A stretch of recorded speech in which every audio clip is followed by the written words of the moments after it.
Ryan Reynolds here from Mint Mobile. With the price of just about everything going up during inflation, we thought we'd bring our prices down. So to help us, we brought in a reverse auctioneer, which is apparently a thing. Mint Mobile Unlimited Premium Wireless. How to get 30, 30, bit to get 30, bit to get 20, 20, 20, bit to get 20, 20, bit to get 15, 15, 15, 15, just $15 a month? Sold! Give it a try at mintmobile.com/switch. $45 up front for 3 months plus taxes and fees. Promo rate for new customers for limited time. Unlimited more than 40 gigabytes per month. Slows full terms at mintmobile.com. How do you feel great on vacation? Like really good? Easy. You go to Aruba. You'll spend your time relaxing on cool white sand beaches and floating in healing blue water. You'll immerse yourself in natural wonder and find your center on an island where things move at your speed. You won't just feel great, you'll feel relaxed, renewed, and ready for life. That's the Aruba effect. Plan your trip at aruba.com. This is Optimal Health Daily, episode 2634. It's time for a new relationship with food by Leo Babauta of zenhabits.net, and I'm Dr. Neil. Hey there, happy middle of the week Wednesday, and welcome back to Optimal Health Daily, where I read some of the best health and fitness blogs to you, and always with a little bit of my commentary at the end. Now, like I do every Wednesday, I like to share an inspirational quote with you, so with that, here we go. Quote, "It is your life. Choose consciously, choose wisely, choose honestly, choose happiness." Bronnie Ware.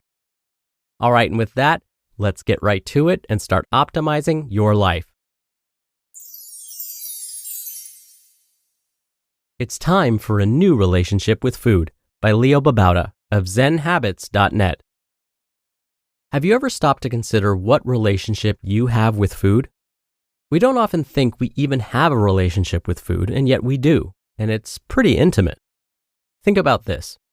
If you're like me, you spend as much or more time with food than you do with many of the loved ones in your life, several hours a day or more. And consider this. Technically, food is just fuel for living. That's all, nothing else. And yet, it has become so much more to most of us. We use food for pleasure. We use it for comfort. We turn to food when we're sad, depressed, or hurt. We use food to socialize. We use it as a reward. We turn to it when we're bored. Food can also be a chore. We use food as gifts. We turn to food when we're lonely. Food can be associated with intimacy.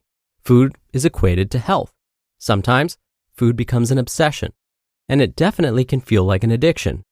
Food can make us hate ourselves, and food is the center of many billion-dollar industries. In fact, the huge food-related industries are at the center of much of our relationship with food.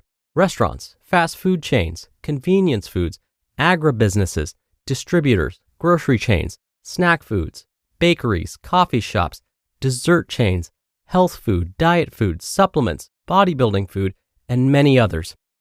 They spend billions upon billions every year trying to get us to eat more and more food, their food in particular. And the horrifying thing is that all this advertising really works. We have been convinced that the answer to almost any problem is food. You truly love someone? Buy them chocolates or take them to a restaurant or bake them cookies.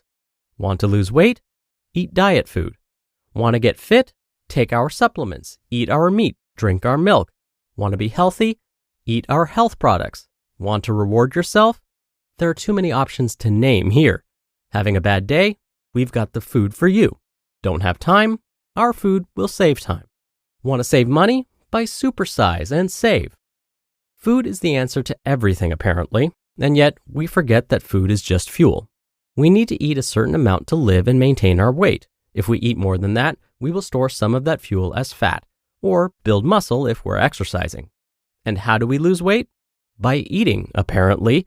Eat diet food, drink diet shakes, eat zone bars, eat vegetarian products, eat meat and other protein sources, eat low-fat products, eat our cereal, and drink our diet soda. But what if we just ate less? Despite what the food industries have convinced us of, we don't need to eat as much as we do to survive. Sure, maybe eating that much is fun and pleasurable and will stave off boredom, and is fun to do with friends and family and so on, but we don't need to eat that much. Actually, we need to eat less. The problem isn't that it's so difficult to eat less, The problem is that we have a complicated relationship with food that started when we were toddlers and has become more and more complicated throughout the years through endless amounts of advertising, of eating when we're sad and lonely and happy and bored and at parties and going out and on dates and watching TV and dieting and so on. Our complicated relationship with food makes it hard to cut back on how much we eat. So let's start building a new relationship with food. Start recognizing exactly why we eat. Is it just for sustenance, or is our hunger often triggered by other things like boredom, socializing, pleasure, and so on? Start realizing the effects that advertising in the food industries have on how we think about food and how we eat. Stop eating when we're bored, or out of habit, or as a reward, or for pleasure, or for comfort, and so on. Only eat what and how much we need. Find other ways to entertain ourselves, comfort ourselves, find pleasure, and so on. Find other ways to socialize rather than eating large amounts of food. Stop obsessing so much about food. And end our addiction with certain foods, sugar for example, or starches. We can still eat them, but we don't need to eat them as much. Think about it. How much simpler would life be if you could end this complicated relationship with food? Some changes that might happen as a result: you'd spend less time thinking about food. You'd spend less time preparing food. You'd spend less money on food. You'd eat less, and you'd get healthier. Fasting. I have to give credit to Brad Pilon and his excellent ebook, Eat, Stop, Eat, for inspiring this post. Brad shook up a few of my notions about eating, my assumptions about standard beliefs in the health industry, and about why we are conditioned to eat so much. While I haven't yet decided to try Brad's method for losing weight, fast 1 to 2 days a week and eat normally on other days, plus strength training, I definitely recommend his book as a way to challenge the ideas you might have read in magazines or fitness blogs. But what's most interesting is how he recommends 24-hour fasts as a way to transform your relationship with food. By fasting, you learn to give up your need to eat for reasons other than fuel. You learn that hunger is often conditioned by other things, and you end that conditioning. You learn that hunger is okay, and after a while the fasts don't bother you at all. At least that's what Brad claims, and it sounds reasonable to me. I might try fasting for this reason alone. Now, some of you will object to fasting on the usual grounds. It's unhealthy, your body goes into starvation mode, it'll slow down your metabolism, your body will start using muscle as fuel, your blood sugar levels will drop too low, and you won't have energy. Those are the same reasons I objected, and I won't try to refute these ideas. Anyway, you don't need to fast to transform your relationship with food. It's one way, and I thought it was an interesting idea. In the end, let's teach ourselves some simple things. Food is just fuel. Most of us need to eat less. Food isn't love or entertainment or anything else like that. It's just fuel. You just listened to the post titled, "It's Time for a New Relationship with Food" by Leo Babauta of ZenHabits.net, and I'll be right back with my commentary. This episode is brought to you by La Quinta by Wyndham. Your work can take you all over the place, like Texas. You've never been, but it's going to be great because you're staying at La Quinta by Wyndham. Their free Bright Side breakfast will give you energy for the day ahead. And after, you can unwind using their free high-speed Wi-Fi. Tonight, La Quinta. Tomorrow, you shine. Book your stay today at LQ.com. Whoa. Landing an account this big will totally change my landscaping business. It's going to mean hiring more guys and more equipment and new trucks for the new guys to drive the new equipment in. I don't know if I'm ready. You can do this, and Ford Pro FinSimple can help. Our experts are ready to make growing pains less painful for your business with flexible financing solutions that meet the needs of your business today when you need them. Get started at fordpro.com/financing. Dr. Neil here for my commentary. In today's article, Leo gave us a nice, even-handed look at the potential benefits of intermittent fasting. Leo mentioned it's something he's considering trying. He also said it may be that intermittent fasting doesn't suit your lifestyle. I wanted to dig a bit deeper into this idea of intermittent fasting and found a meta-analysis published in the Journal of the American Medical Association. The authors of this meta-analysis found that intermittent fasting can help those with obesity lose weight, but there were a couple of caveats to this. First, the authors found that different types of fasting led to better results. One type that led to a better result was alternate day fasting. With alternate day fasting, participants switched back and forth between days of eating as much as they wanted with fasting days.